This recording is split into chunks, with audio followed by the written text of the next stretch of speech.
Now that we've learned a little something about each of the Vargas between Vargas 1 and 12, we're going to talk more about how to use the Vargas all together.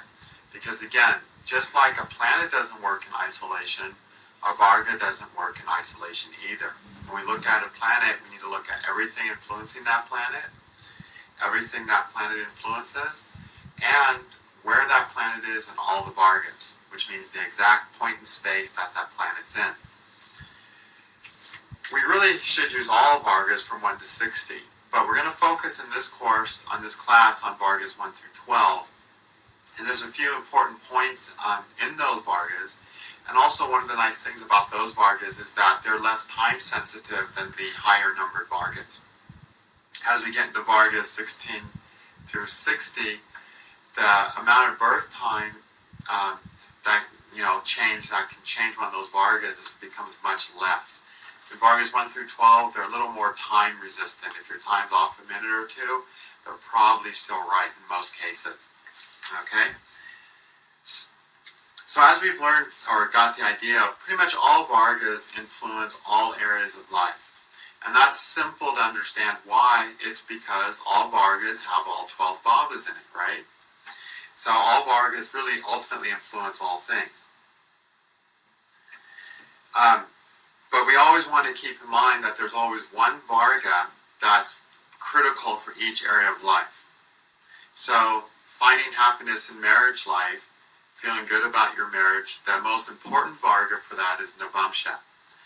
All the other Vargas can, add or retract from that happiness, but the foundation of that happiness will be the Navamsha. So if the Navamsha is good there, your marriage will be bearable, even though there might be other difficulties due to other Vargas. Okay? On the other hand, if your Navamsha is really terrible, marriage just won't feel right, even if it's supported in other Vargas. So, we need to always focus on that most important Varga, but we're not at the exclusion of the other Vargas. And all these Vargas interrelate very simply through the fact that when we look at a planet, we need to look at it in all the Vargas. When we look at the Bhava, we need to look at it in all the Vargas. So all the Vargas interrelate in the sense that they're always working all the time, all together. Because again, when we look at a planet, let's say at 3 degrees of Aries, we're not just looking at it in Aries. We're looking at it in Aries Rashi, Aries Navamsha, Aries in most charts, in the Dwadasamsha, it would be in Taurus at least. So we're always looking at all those Vargas at the same time.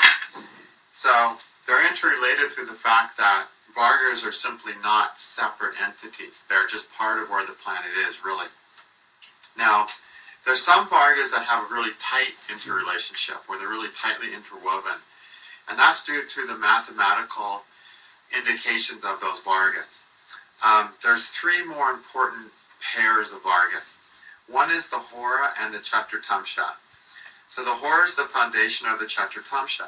The Hora, the second chart, is the foundation for the Chaturtamsha, the 4th chart. 2 squared is 4. So we see that mathematically. Hora 2 squared equals 4 Chaturtamsha. The square root of 4, the Chaturtamsha, is 2, the Hora. Then we also see it through planetary myth, where the moon is the most important graha in the Hora, Mercury is the most important graha in the Chaturtamsha, and Mercury is the child or son of the moon, just like 4 is the son of number 2.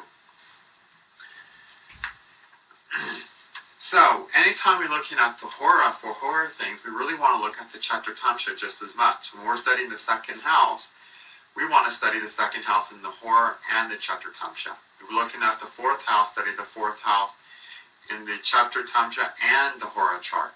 And really look at those 2 Vargas very, very carefully. And then look at the other Vargas too. But those will be the key Vargas.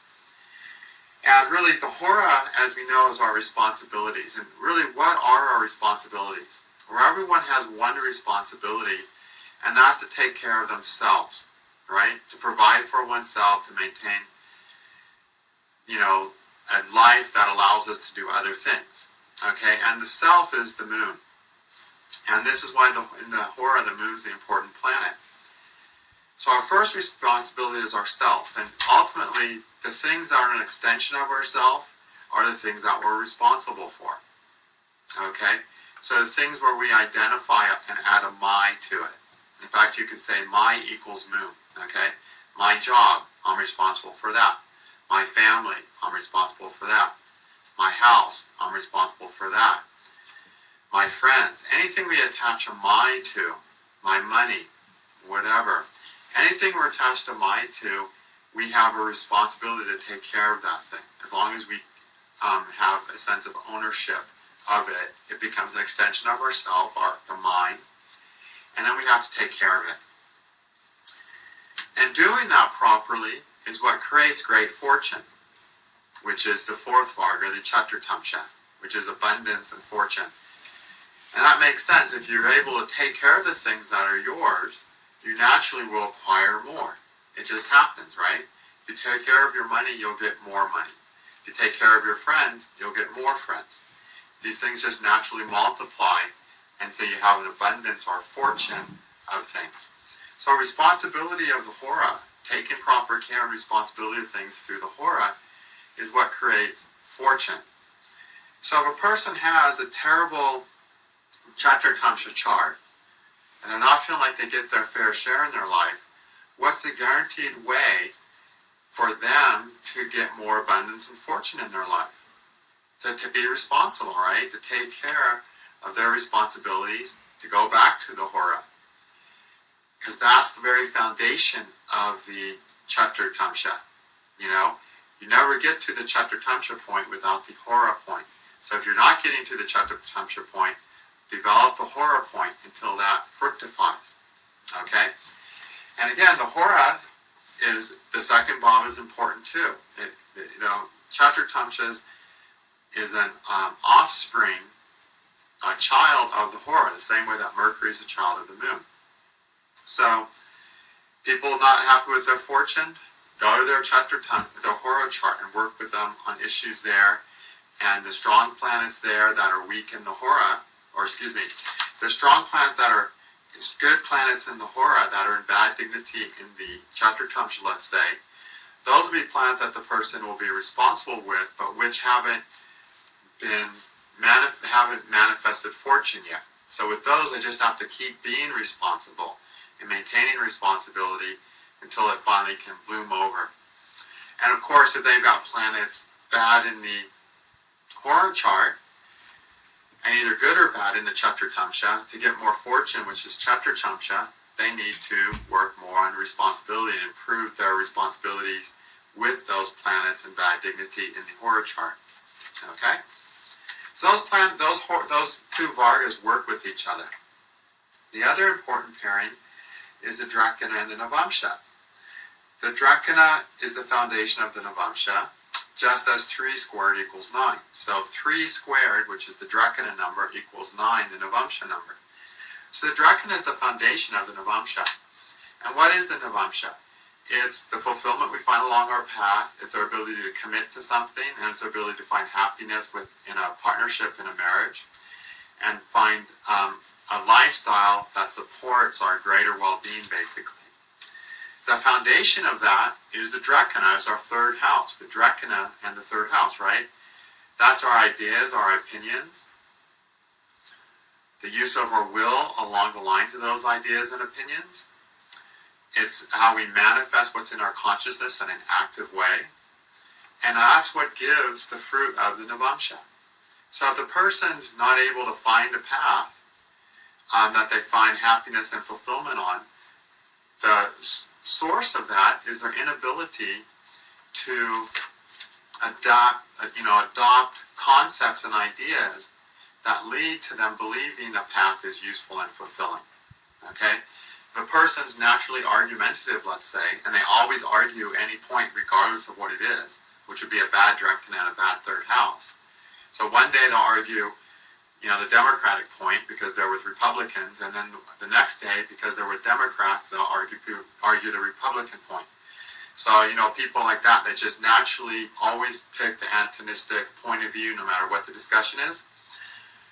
Of course, that kind of person, that's a bad drekana, someone who doesn't know what's in their mind, doesn't exert what's in their mind, they just haphazardly go about things, will never feel secure on any path, will never have a defined belief system, okay, will never find fulfillment in anything they're doing because they're argumentative against everything by nature. So they'll find the wrong thing with everything. And we can find the wrong thing with every path and with everything. The drekana is about having the ideas strong enough that they're a conviction, and then we'll argue those points and try those points, and that develops a belief system to follow. So that's just one example. Our relationships with our siblings, growing up, drekana siblings, really is what prepares us for our relationship to commit to any ashram, because any ashram always has to dealing with people somehow. The marriage ashram, the sannyasi ashram, whatever. You still have to deal with individuals unless you do the complete sannyasi ashram where you go out and live in a cave all alone.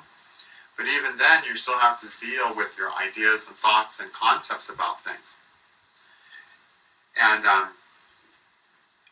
And then you only have yourself for a mirror. So it's a different situation, but you're still dealing with the same thing. Because ultimately, the things that limit how much belief we can experience is our ideas and concepts, which is the drekana and the third bhava.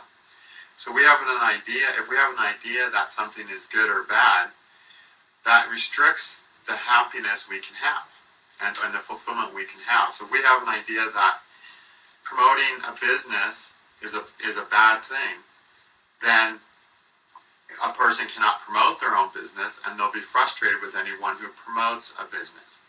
Okay? So that's a concept one may hold.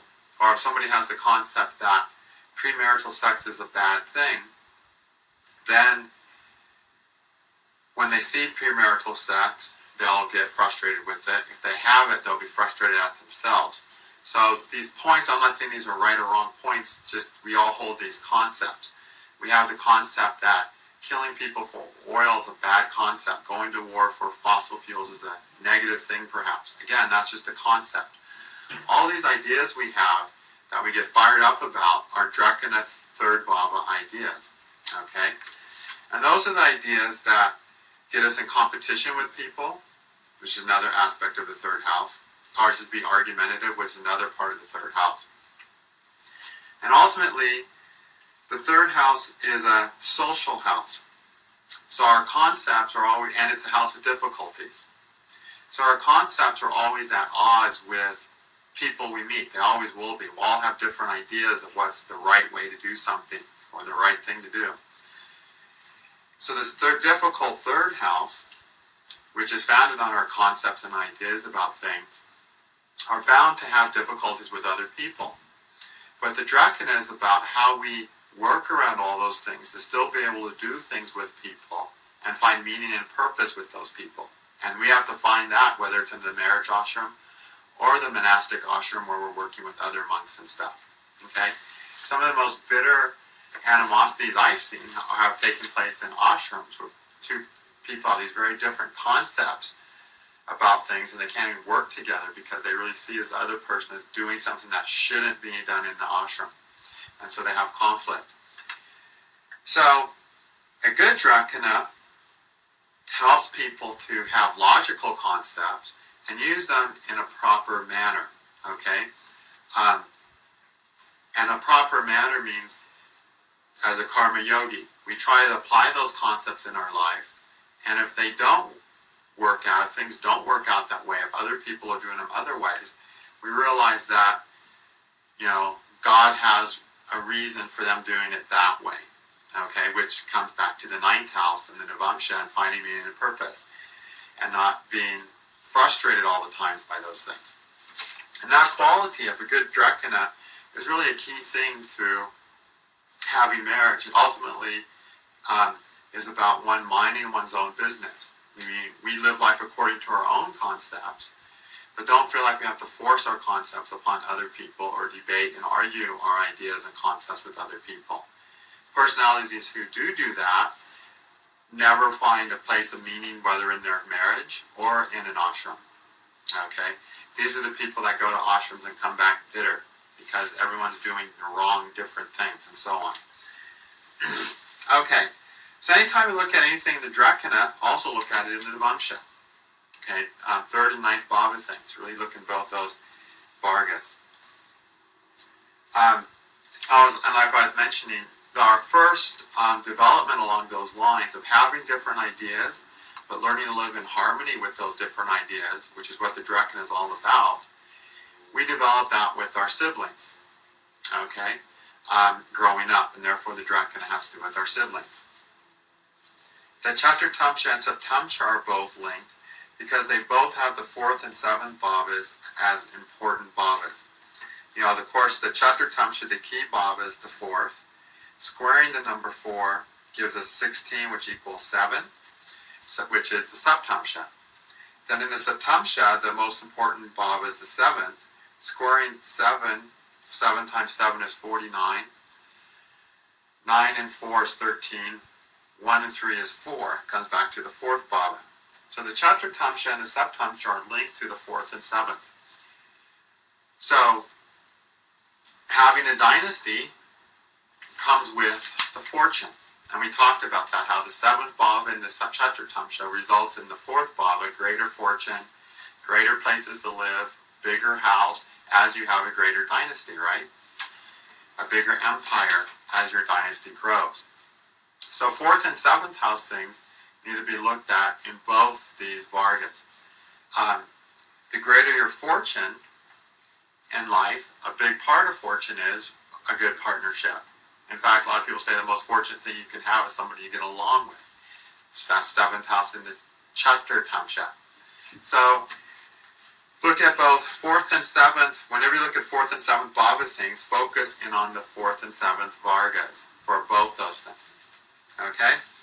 And then, of course, as we went about when we went through each Varga one by one, we looked at different important bhavas in each Varga. Keep doing that. That's critical. So if you're looking at the third bhava properly, we have to look at it in the Drekana, Varga number 3, the Navamsha, because the square root of 9 is 3, and in the Dwadasamsha, because 1 plus 2, the 12th Varga, equals 3. So we need to focus on that. And of course, our development along the lines with their siblings is hugely dependent upon our parental influence, which is the influence of the Dwadasamshas. If one of our parents always decides that your sister's right and you're always wrong, think what that's going to do to frustrating your concepts about what's right and wrong in this world. It'll totally screw them up, okay? So, got to look at third bhava and all those Vargas as a critical examination. And that little table that I have here on this handout is basically a compilation of the important bhavas that we went through as we went through each Varga independently. So always look at all those things. If you want to look at Saptamsha, if you want to look at seventh house, look at it in the Saptamsha and the Chaturtamsha most significantly. Okay? And so on. Table pretty much explains it. So always look at all those most critical Vargas. Okay? Now, the critical thing is when we're really doing astrology, whether we want to do it or not, when we look at a planet, it's the influence of that planet in all the Vargas that determines what that planet's going to do. If I decide I want to look at Venus, and the most important Varga for Venus is the Navamsha, and I only look at Venus in the Navamsha, I'm going to see the most single important part of Venus, but I'm not going to see all of Venus. Okay? So any predictions I make just looking at the Navamsha will be roughly accurate or partially complete of a picture. And it won't be accurate or inaccurate. It'll be totally accurate, but it'll only be part of the picture. It's like painting doing at a landscape. There's a tree over here, and the sun is setting on the horizon, and there's a lake here, and there's reflections on the lake. So there's like 4 prominent things, let's say. If I just draw the sunset, that might be the most noticeable thing that I see in the landscape. But then I'm just drawing a sunset and the rest of the page is empty. If I look at another Varga, that's like drawing the sunset and the lake with the sun shimmering on the lake. Now I've drawn two of the things in the landscape that are really prominent. Okay? So with these first 12 Vargas, 1 through 12, that equals 8 Vargas, which means there's going to be 8 elements in every picture. In every astrological picture, there's 8 elements. The largest element in that picture, the one it would be named after, like has someone painted it and said, what am I going to name my picture? The largest element that the picture would be called after is going to be based on that most important Varga. So for Venus, the picture that Venus paints in the Navamsha, or the element in the Navamsha, is going to be the biggest thing. But then there's a whole bunch of other things in that landscape that together create the full picture. And so by using all these Vargas, we start painting the full picture, seeing the full picture instead of just one element, however critical that element might be. Okay? So, and those other things are in the landscape, whether we want to admit it or not, whether we want to look at those other Vargas or not. It just depends, do we want to see the complete picture or part of the picture? And in astrology, it's always best to see the complete picture, or else something might slip by that seems to be much more important than we thought it would be. Okay? So, each of the Vargas represents an area of fate, meaning fate is, stringing us up and playing us along and moving us through life. We have all this fate. 75% of the events in our life are fate-driven events. The source of that fate is different. Okay? Some of that fate is from the fate of the Rashi chart. That's the fate that our bodies have to undergo. Where our bodies have to be, the things our body has to suffer, the path that our body's on. We can call that the self-created fate, okay? In the sense that this is the fate for our body that our higher self wanted to have. Okay, meaning our son, the soul, said, this is where I'm going to put you this lifetime. That's the Rashi chart. We have that fate as determined by our higher self, or our soul would be in certain situations with a certain type of body, with all of its pluses and minuses that we see in front of us. Okay? Then we have the horror. The horror is the fate of one's responsibilities. We can say this is the self-created fate, through the fate that's dependent on our actions as an individual, the egocentrically created fate. Okay? And ultimately, that fate is based upon how well we take care of things that are ours, that we're responsible for. But it's the egocentric created fate. Whereas the Rashi chart is the fate that our soul has, prepared for us, let's say. And of course, in its infinite wisdom, the soul has put us where we need to be to benefit from all the other types of our fate the most effectively for the purpose of liberation. Okay? The Drekana is the fate to benefit from our associates and siblings. And that means two things. It means the fate that we have in our life because we have a certain sibling. So let's say you have a famous sibling, and your sibling has the fate to have a mediocre sibling who studies astrology, like all of us, right? We're never going to be super famous. We're never going to be super wealthy. We're never going to get a Nobel Prize. We're never going to get a Pulitzer no matter what astrology book we write. You know what I mean? As astrologers, we're doomed to mediocrity in this society we live in, right? But let's say we have a super famous brother who's like a rock star. And they have the fate to have a mediocre astrological brother. Well, that will boost your astrological focus in your chart, okay? And that's just an example. What I mean by that is your siblings, let's do another example. Say your sibling has the fate to have a sibling with an outstanding and famous spouse. Then your spouse gets strengthened in your Drekana chart because it's all part of the fate that comes together because of what your siblings meant to have in their life through you. So this whole idea of interwoven destiny gets really complicated. And of course, we have that fate within ourselves, and it's, let's say, strengthened by the fate that our siblings meant to have. Okay, this idea of interwoven destinies that we have with all of our family members. And that's why we have these different Varga charts relating to different members of our family.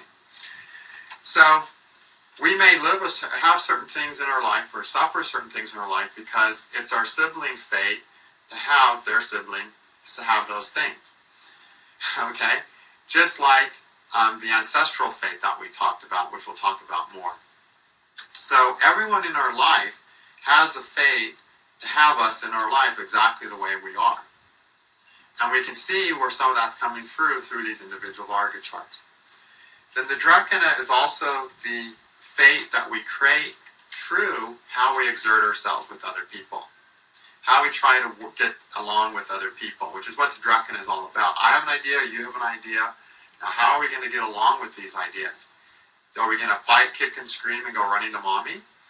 Or are we going to logically come to a way that we can make both our ideas productive together?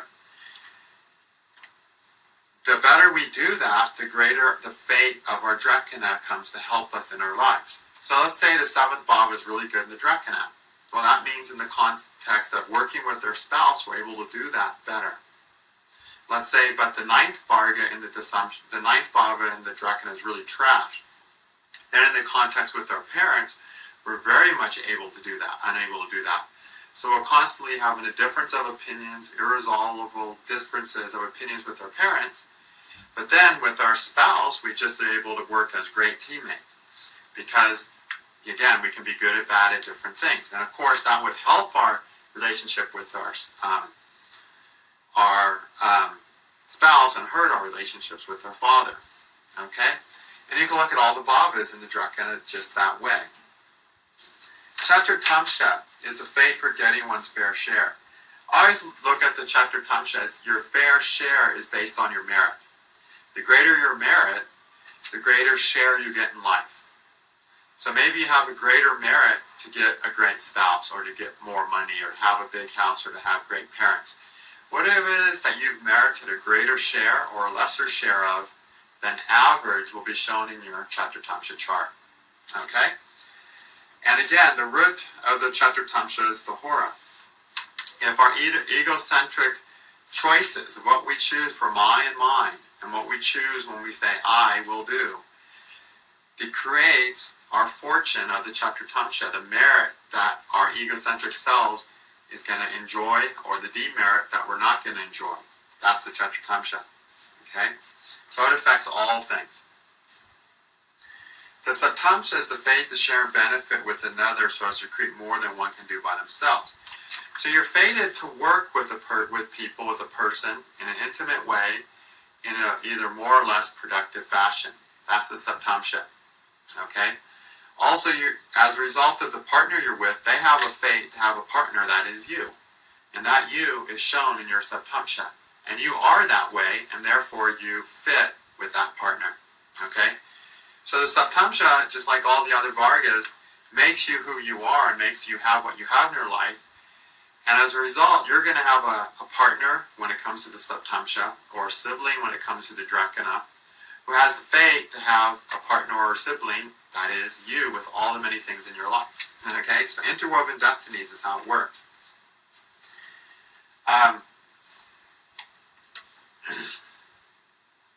So this ability to work together and so that two people can do something together that they can't do by themselves is the Saptamsha. We develop that fate better by working with people to find the win-win situation. A bad Saptamsha is a Saptamsha where a person wants somebody to do the things that they want with them. Okay, so they're like, well, I like going fishing. So I'm going to take you and we're going to go fishing and you can carry the cooler full of beers. That's a bad Saptamsha. Okay? The good Saptamsha is, I love fishing and you love painting. Well, let's go to the river together and fish more and paint more. And so now they're in both fishing, the guy's fishing more, the wife is painting more because they're doing it together. And maybe even the wife is painting her husband fishing, and those paintings, become her best paintings ever, and she sells them to all the fishermen who want to have paintings on their walls. And she becomes famous as a result of painting these paintings of a fisherman. She would have said, gosh, if I hadn't married my husband, I would have never painted those fish. And that's what made me famous. So a good subtamsha is we end up doing things with our partner that we would have never done without them. And then they truly enrich their life. So if you look back at your partnership and go, without her or without him, I would have never done those things. I'm so glad they were in my life. That's a good relationship. If you look back at your relationship and go, I didn't do anything different with my life because I was with that person. And it's like, well, then was it really worth all the work if nothing new came from it? In most people's case, the thing that they wouldn't have done without that person is a child. But a relationship could be so much richer than that if there's so many other things that a person wouldn't have done. Like for me, without my wife, I wouldn't have developed Kala. Without my wife, I wouldn't have started painting, and I paint a little bit. There's just a lot of things I would have never done without my wife, including having kids. Okay? So the more of those things there are, the more enriched your relationship becomes. And a good tamsha is a person who's able to do something new with the person rather than just wanting that person to do the things that they want to do. And there's some people like that. A lot of people are like that. They won't do anything different with their spouse. They just want their spouse there for when they need them, sort of. And those end up being very unfulfilling relationships ultimately.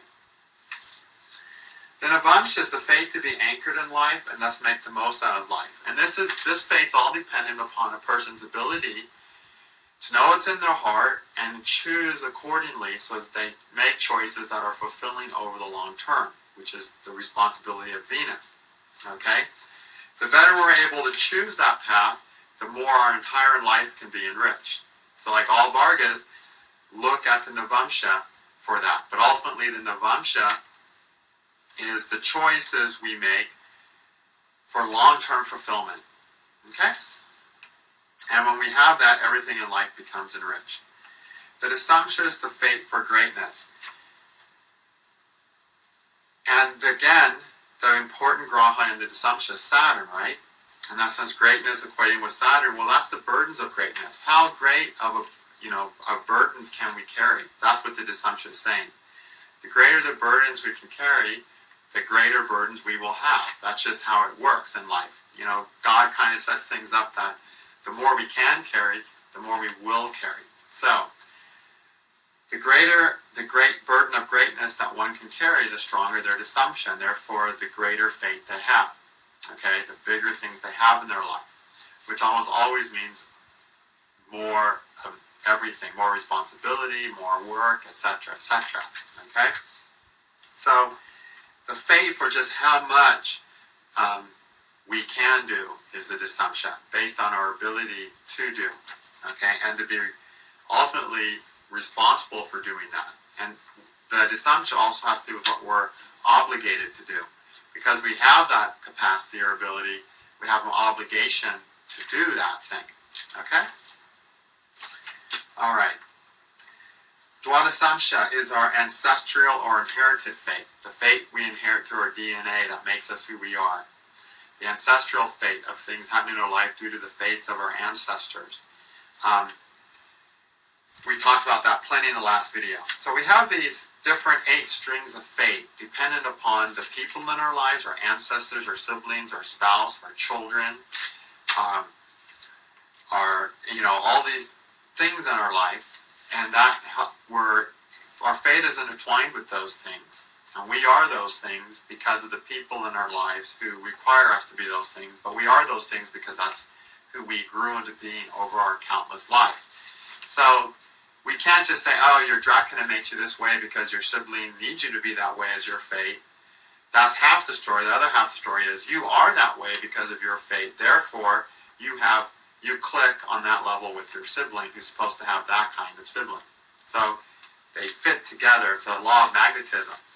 If you have a person who's like this, and you have a person over here who's supposed to have a sibling like this, then they come together and they're siblings via the Dracula chart.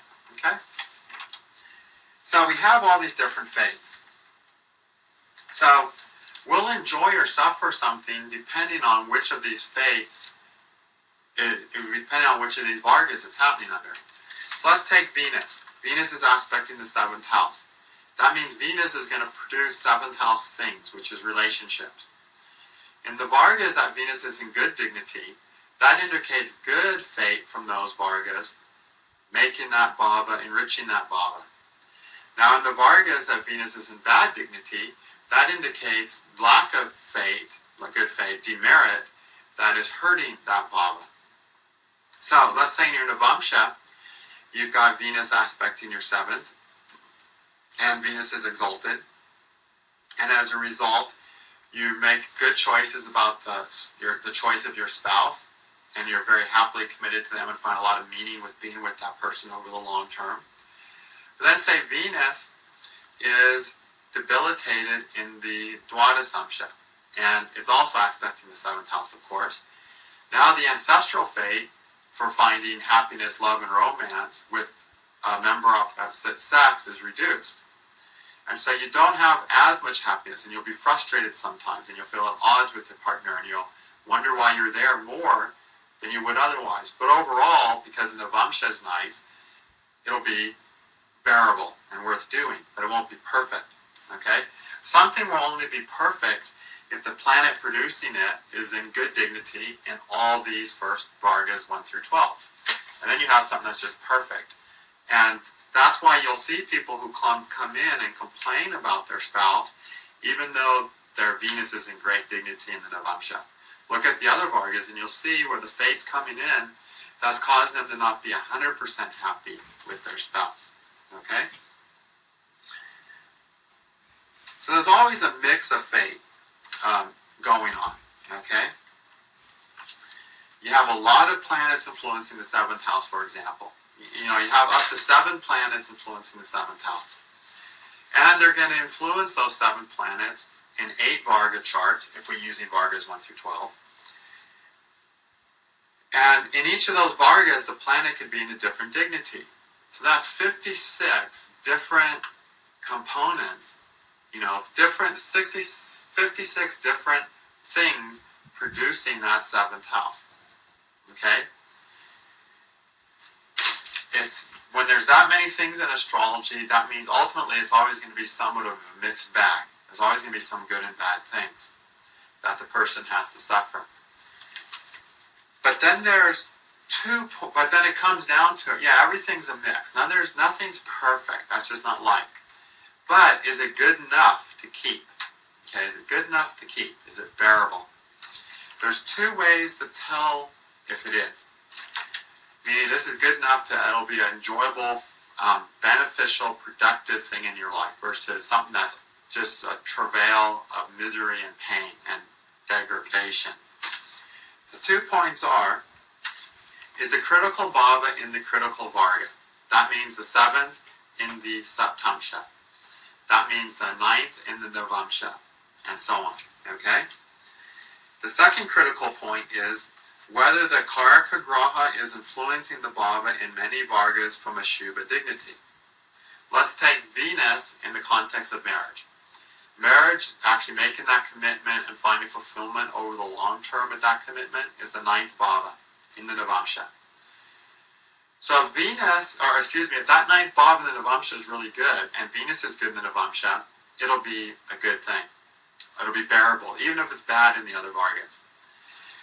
But that's method number 1. The other way the thing can be good and productive is if the Karaka is related to that bhava and in good dignity in most of the Vargas. Okay?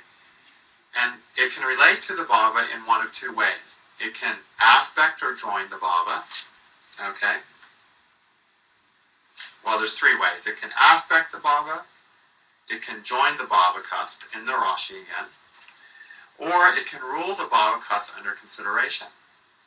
So let's say Venus is in good dignity in the Saptamsha and the Dwadasamsha.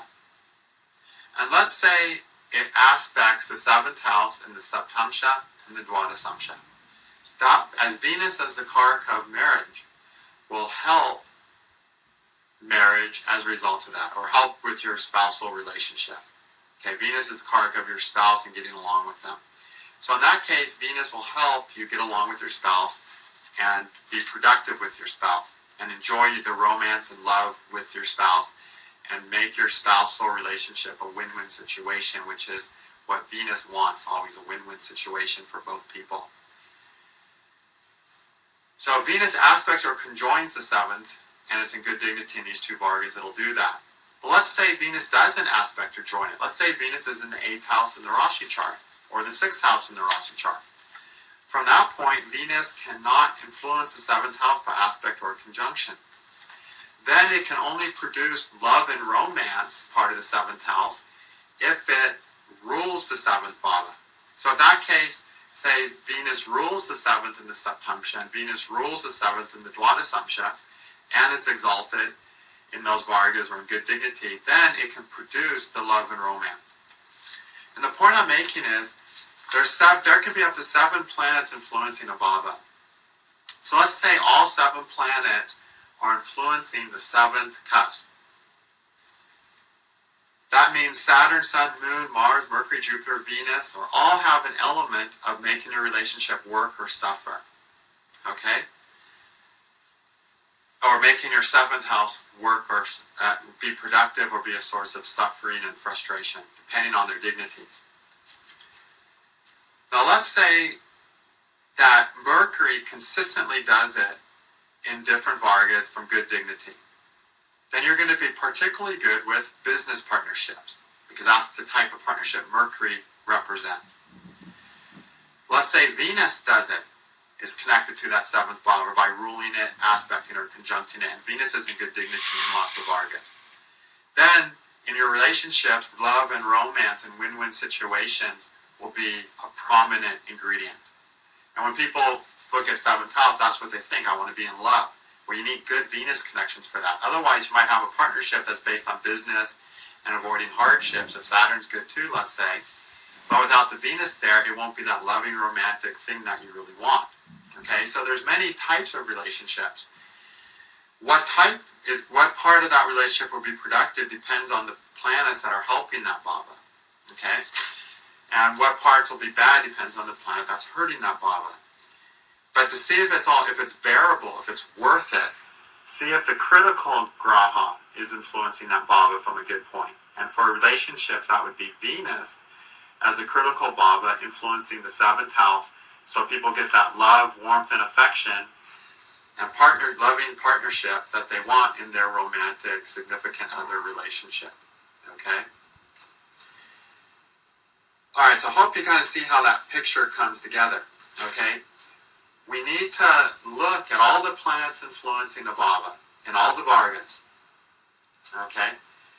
Then pick out the key Karka graha, like Venus for the 7th house for creating your spouse, or Jupiter in a woman's chart for creating the husband, to see if the 7th house is going to produce a husband-type person in your relationship, or wife-type relationship in your relationship, or is it going to be Mercury, more business-type, or whatever, okay?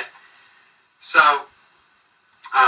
if the key planet, the critical planet, is supporting the house in many Vargas, then that house, even if it has other planets hurting it, will still be a worthwhile, productive thing that will be more fulfilling than less fulfilling. Okay? Because that's what you want from that house the most. Okay, I hope I made that clear. If not, it'll be made clear when we look at examples. Okay? So grahas are the producers, or karakas in astrology. The grahas produce everything that there is. And everything that there is represented by the bhavas. Therefore, the grahas produce the bhavas. Now, how do they produce a bhava? They produce a bhava by influencing it. And they can influence a bhava by aspecting it, joining it, or ruling it. And whenever they do that, they will produce that bhava. Now, they'll produce that bhava in a way that's enjoyable if the planet's in good dignity. They'll produce that bhava in an unhappy, unsatisfactory, doomed way, which means it's going to destroy that bhava. It'll produce destruction in that bhava, let's say, if the planet is in bad dignity. Okay? And each graha will produce something very different. in a different context of what bhava it represents. So just like all the planets influencing the seventh will produce different relationship qualities, not necessarily the Venus relationship quality. So let's say Venus and Mercury influence the seventh. Venus is not in good dignity, Mercury is. Then the mercurial parts of the partnership and relationship will be great, but the Venetian parts will be a source of unhappiness. Which is more important in the modern culture? The Venus part. Therefore, overall, the person will not feel the relationship to be satisfactory. Okay? So we have to do that sort of for all the bhavas. Now, the list of karakas and what they produce in the bhavas is something that's unfathomable. And it'll change from age to age as different things come into being and depending on what exists in the world at the time. Different time, different things exist. In the old books, we only have a few things that the planets rule, just a little handful of things. The reason for that is because very simple culture, very few things, therefore no need for a thousand-fold list of karakas of what planets can produce. But still, even within our very complex modern culture, there's the bread and butter things, the things that really matter, which are really pretty much the same as the simple things from the old days. Money, power, success, marriage, children, health, those are the bread and butter things. Dealing with enemies, whatever. So, all the planets, so I'm just giving a couple brief things here. I didn't even try to create a list of every possibility because you have to sort of work it out on the fly. You have to understand the bhavas. You have to understand the grahas, which means you should have everything in Graha Sutras. All the Sanskrit sutras in Graha Sutras book, you should have memorized. You should know all of them. Okay, you should know the elements and everything of all the planets. So everything in there you need to have memorized. If you have that stuff memorized, when you're looking at a chart and you see Venus influencing a bhava, the right thing that Venus will produce will pop into your head. You'll be able to figure it out. Okay? And that's better than memorizing any list of possibilities because it gives your intuition that flexibility to choose the unique Venetian fifth house thing that has to do with your client's life at that moment. Okay? But the basic things are, the first 8 or 7, I have a list of 7 things at the top of this list that has to do with the most important planet for each Varga. So the sun produces the body of the first bhava. That's one of the key things that the sun produces. The moon produces the family of the second bhava. Mars produces the siblings of the third bhava. Mercury produces the fortune of wealth of the fourth bhava. So don't ever underestimate Mercury for creating wealth. Jupiter produces the conception of the seventh bhava. And again, conception is the ability to grow with another person to be able to create something new and unique. Venus produces the marriage or choice of path of the ninth bhava. Saturn produces the great deeds of the 10th bhava. So those are some planets you always want to look for to see if they're influencing those bhavas from a point of strength or not. If Saturn influences the 10th bhava in all the Varga charts, it's in bad dignity, then there's no way the person's going to have any greatness in their life, right? Just not going to happen, okay? That means the key planet is against the system, against what they need, against that bhava, okay? If Venus is debilitated or in bad dignity influencing the 9th bhava and all the Vargas, every choice the person makes to go down a certain path will be the wrong choice, meaning a choice that will not last with turn into long-term fulfillment. Okay.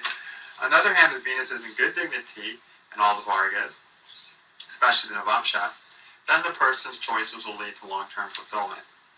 Okay. Similar for these other ones. Those we can say are the more critical, karakas to look at. Here's a few random ones. Sun produces the power to rule of the 10th. Sun and Venus produce the body of the father of the 10th bhava. Moon Mars produces the body of the mother, which is the 4th bhava. So, if you've got Venus influencing the 4th, and Mars influencing the 4th, and they're both in good shape, and the Moon influencing the 4th, you have a lot of possibilities here. It's some good fourth house stuff. Well, if Venus is in good dignity, it'll produce nice Venetian things like vehicles on the fourth. If it's Mars or the moon, it can help with the mother, depending which of those planets is stronger, according to Jaimini, which I taught that rule in Graha Sutras and other places, will produce the mother. If Mars is there, it'll also help and in good dignity, then real estate will be a productive thing. So try to take the planet and what it produces through that bhava, okay? And then you'll see, okay, this planet's producing this in a good way. And then there's planets like the 11th and 12th bhavas, which represent just gaining from something or losing from something. Planets aspecting the 11th are things that help us gain and get ahead. So Mercury aspecting the 11th could be a friend helping us get ahead. Venus, a woman helping us get ahead. Jupiter, a teacher, or for a woman's chart, a husband that helps her get ahead, and so on. Influencing the 12th house, especially in bad dignity, those things can be sources of expense. So Jupiter debilitated in the 12th house in a woman's chart can be expenses on account of the husband, bad expenses, wasteful expenses on account of the husband, and so on. So it's real simple to put this together, to just see which planets are going to support or hurt a house. Look at the 10th bhava. What planets are going to support a person's success and greatness, and which will hurt it? Is Venus debilitated, influencing the 10th? That means females and spouse will hurt their great successes. If Mars is in good dignity, maybe a sibling will help, okay, because Mars represents siblings. And the possibilities are endless. And, once you know the basic, what planets rule, what houses rule, your intuition will help you pick some great things on how to say, oh, you got this career advancement because of your sibling. They're like, yeah, my brother was a big person in this company and got me this job, and I'm just moving up the food chain because their sibling was there, whatever. Okay. Mars produces the enemies of the 6th house. To say it more specifically, Mars produces the struggles we have with our enemies, and if Mars is in good dignity, we master those struggles and win. If Mars is in bad dignity, the enemies overcome us or have more power than us. Venus produces the vehicles of the 4th bhava. Venus produces romantic relationships of the 7th bhava. Jupiter produces the body of the children of the 5th bhava. Jupiter produces the income of the 11th bhava. Mercury produces the friends of the 2nd bhava. Mercury produces the business partnerships of the 7th bhava. Mercury produces the educational degree of the 11th bhava. So those are all just a few examples to get you the idea of what's happening. But you don't want to limit yourself to that list because the possibilities are endless. Okay? So this understanding of all these Vargas and Karakas and Bhavas gives us a unique way to read a horoscope now.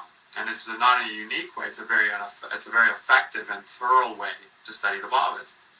And that is, look at the strongest planet influencing a Bhava, meaning through conjunction or aspect. Okay, look at that planet.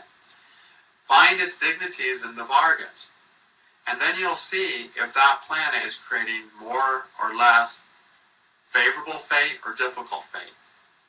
So let's take Venus, and I look at Venus and I see the strongest influence Venus is making is to the 10th house. That means Venetian things will affect that person's greatness and the big things they do in their life more than any other planet. Okay? Except planets that rule it in the different Vargas. But start with that aspecting or conjuncting planet. And of course, conjuncting planet's always going to be the most important. Then we find out, is that planet going to help that 10th bhava or hurt that 10th bhava? We know that Venetian things are going to produce the 10th bhava as a result of this. For good or ill, we have to look at the dignities of Venus in the different Vargas, with the most important Varga being the 10th Varga because we're looking at the 10th house. So let's say, then we can piece together, okay, in this chart, in 4 of the 8 charts, Venus is in good dignity, and in 4 of the 8 charts, Venus is in bad dignity. So Venus will help their success to 50% roughly. So. Let's say Venus is rocking in all those Vargas. It's in great dignity in all 8 Vargas. And we know something very, very important in their life, a Venetian's nature, is what's going to make them super successful. It's going to produce them to be great or very successful. And if, on the other hand, Venus is in bad dignity in all the charts, something of Venetian nature is what's going to destroy their ambition and capability for success and be their cause of downfall. All right? And you can look at each bhava and look at the strongest influences to it, which will be the key players, but also just see which planet is going to influence the bhavas the most. And of course, the bhava the planet conjunct is going to be the key bhava it has a say on. But also pay attention if one planet rules one bhava in several Vargas. Say Venus rules the third bhava in 5 of the 8 Vargas, of Vargas 1 through 12, then Venus is going to become a really critical producer of that third bhava. Okay? So we'll do that in examples in the next video to help you get an idea of synthesizing and using all the planets with all the Vargas, so you see the complete picture. And if you say something good in your Navamsha, you say, oh, you're going to meet the perfect person in Venus Dasha because Venus is exalted in the Navamsha and it's influencing your 9th house. It's going to be perfect. Well, it'll be damn good. It'll be worth having for sure. But will it indeed be perfect? Well, it depends what Venus is doing in the other Vargas. If it's bad in some of the other Vargas, it may be far from perfect. And so the person will call you a year later and say, yeah, I did meet someone and things are going really good, but it's definitely not perfect. There's this and this and this. At that point, you can just look at those other Vargas and say, yeah, these issues are there. It's not perfect, but it's still good enough because Venus was exalted in the Navamsha. Okay? So we can see just how perfect something is, I guess, or just how bad it is when we study all the Vargas. It's always an important thing to do. And eventually we would look at this in the other Vargas as well, but for now we're just going to restrain ourselves to these first 12 Vargas, which alone can give just so much information, 8 times more information than an average astrologer is going to bother looking at. Okay?